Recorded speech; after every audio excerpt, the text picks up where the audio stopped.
people have asked me, what kind of technology am I going to need to teach for VIPKid?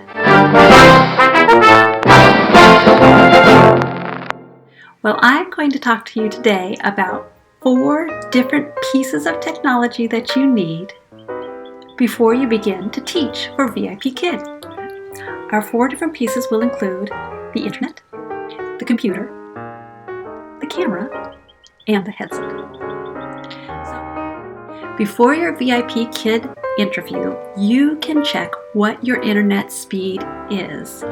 The place that you can go to do a speed test on your computer is speedtest.net. This site can automatically tell you what your speeds are, so you will know whether you are ready to do the interview with VIPKid and if you have the minimum requirements that you need to teach for VIPKid. So what are the minimum requirements for VIPKid? First of all, you will want a downloading speed of at least 20 megabits per second. Now, 20 megabits per second is the lowest. The higher, the better. You'll also want to check your ping.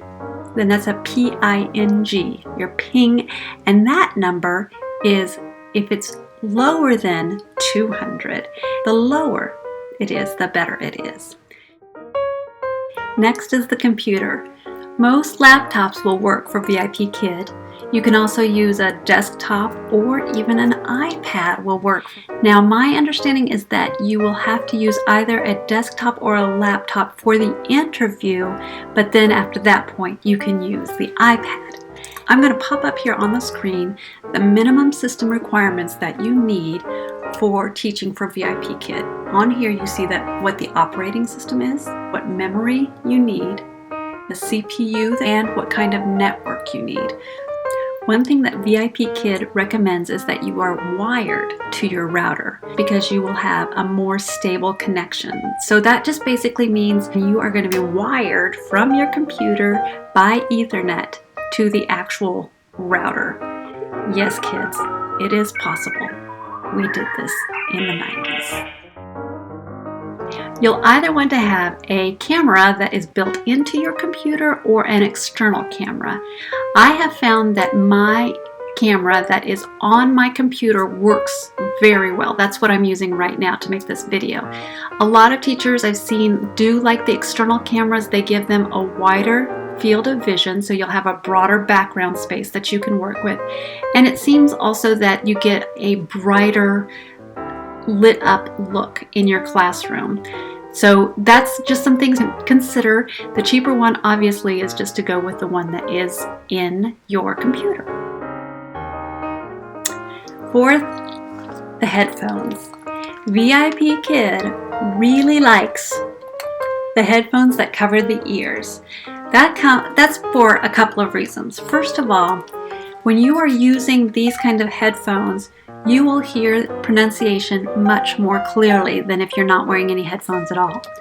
Also, when you're speaking into a mic that's closer to your mouth, the kids will also hear the pronunciation that you're trying to communicate to them much more clearly. So I would recommend, if you have headphones, to go ahead and use them during the interview process. My first set of headphones were $20 pair from Target.